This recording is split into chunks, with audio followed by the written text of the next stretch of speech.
Good afternoon. Good to join you today over the coffee cup. It's just an honor to be able to come into your home. Thank you for taking a little time. And no doubt you're a busy person like everybody, but this is a word that I think would help you. It's called shelter from the storm.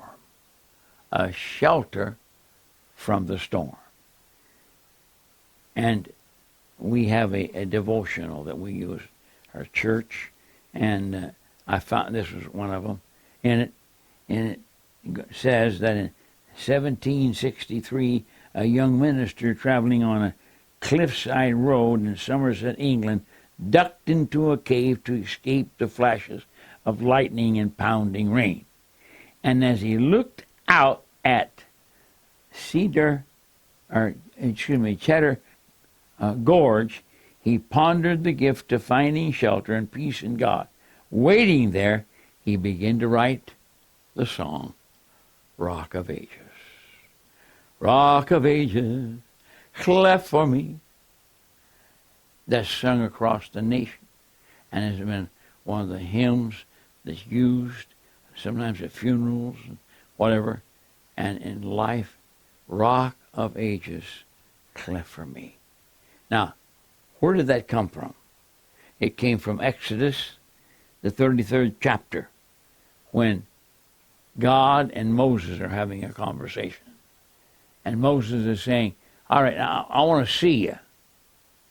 And God says, Moses, nobody can look at me. No, but I'll tell you what I will do.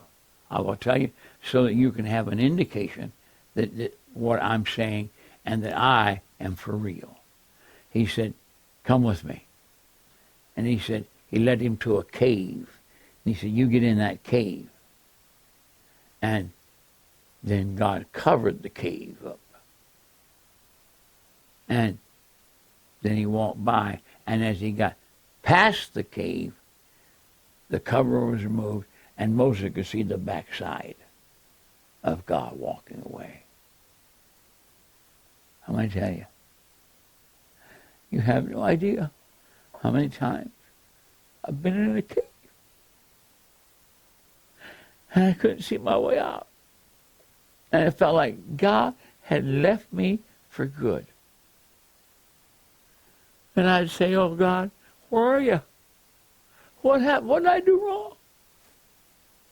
And about that time, Rock of Ages, cleft for me. Let me hide myself.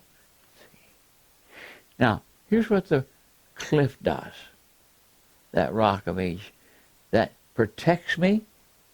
That protects me all around. Nobody can come from behind. Nobody can come from the side. Nobody can come from the top. Nobody can come from the bottom. And as I hide myself in the rock, in the cleft, in the cave, he appears. Oh, how he appears. More than once. Maybe I'm hiding. Maybe I'm hurt. Maybe I'm upset. Maybe I'm worried about finances. And then, out of the clear, blue sky, more or less, he appears. And you say, where'd that come from? I don't know. I don't know where it came from, except that God took care of it. I've made mention of this in a service not long ago. It's been many years since my father went to be with the Lord. But even now, even to this day, these many years, there's times I will say, if I could just sit and talk to Dad. If I could just sit and talk to Dad. And then the Lord reminds me, you can. You can. I'm your father. What do you want to talk about? But you're God. He said, yeah, but I'm your father too. I designed you. I made you. I created you. Don't be afraid. Don't be afraid. I have a shelter for you in every storm of life, whatever it may be. And Moses was able to leave the cave later on knowing that it was truly God, the creator of the universe, that had made heaven and earth, that was instructing him. And so he need not be afraid, but he could go and be a conqueror in the name of the Lord. I'm telling you, if you're watching this afternoon and the struggle is too much, relax. There's a cleft in the rock for you. And he's going to hide you. He's going to protect you. And then he's going to come to your aid and lead you out of that place. And you'll come forward jumping and happy.